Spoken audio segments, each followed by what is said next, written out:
निरंजन पोदार जी आपके पास आते हो। सर, तीनों पार्टियों के पैनलिस्ट को आपने सुना, तीनों पार्टियों के पैनलिस्ट ने अपनी अपनी बात रखी, अपनी अपनी पार्टी का परसेप्शन रखा। सीधे तौर पर यही समझ में आया कि भाई राजनीति तो हो रही है और जमकर हो रही है, लेकिन अंत में सवाल यही उठ जाता है कि आखिर पॉल्यूशन का सॉल्यूशन कभी निकल भी पाएगा या नहीं, या दिल्ली वासी ऐसी दमखोटू हवा में सांस लेंगे? देखिए ऋतु जी, जिस तरीके से प्रदूषण पे खरदूषण हो रहा है, यानी कि लगभग आप ये समझ लीजिए लगातार पिछले 10-11 वर्षों से हम इस मौसम के अंदर आकर के केवल प्रदूषण के ऊपर चर्चाएं करते हैं। जी। और समाधान की बात करेंगे तो देखिए, वादे तो सब बड़े बड़े करते हैं। चुनाव में, चुनाव जीतने से पहले भी बड़े बड़े वादे होते हैं, और चुनाव के अंदर जो अपने आंकड़े बताए जाते हैं वो भी बड़े बड़े बताए जाते हैं। लेकिन वास्तविकता ये है ऋतु जी कि अगर हम वर्तमान सरकार की बात करें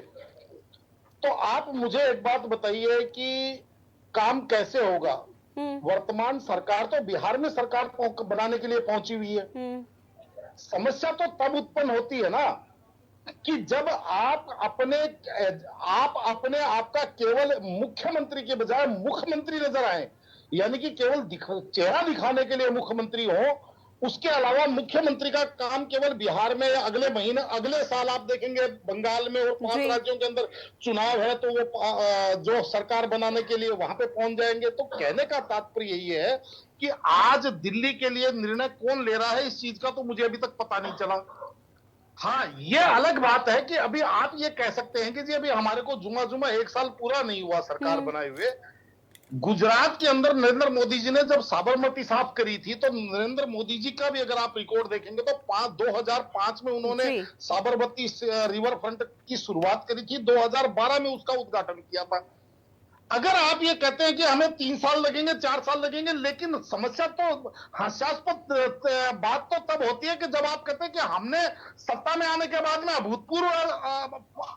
दिल्ली के अंदर काम कर दिया, सारे परिवर्तन कर दिए, जबकि वास्तविकता यह है कि अभी तक भी मूलभूत ढांचे के अंदर जो विकास होना चाहिए था उसके अंदर आप ये नहीं बता रहे थे कि यमुना के लिए आपने अभी कितने नए एसटीपी लगा दिए, पुराने एसटीपी में कितने एसटीपी आपने नवीनीकरण कर दिए, पुरानी मशीनों को हटा करके नई मशीनें लगा दी,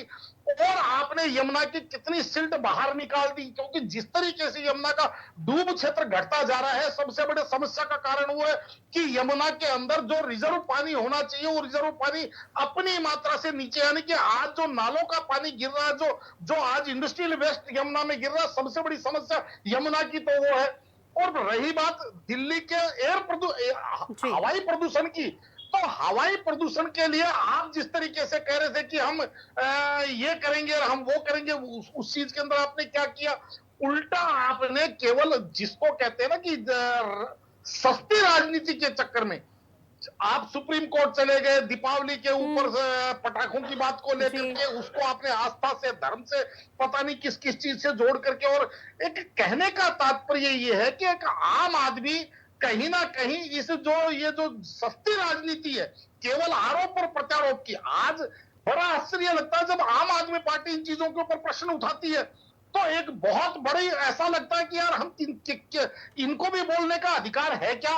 और उसके बाद में जब भारतीय जनता पार्टी उसको डिफेंड करती है या अपने बारे में कहती है, तो ऐसा लगता है कि यार ये क्या बोल रहे हैं। क्योंकि जब आप सत्ता में नहीं थे तो आपके पास 1000 उपाय थे, और जैसे ही आप सत्ता में आए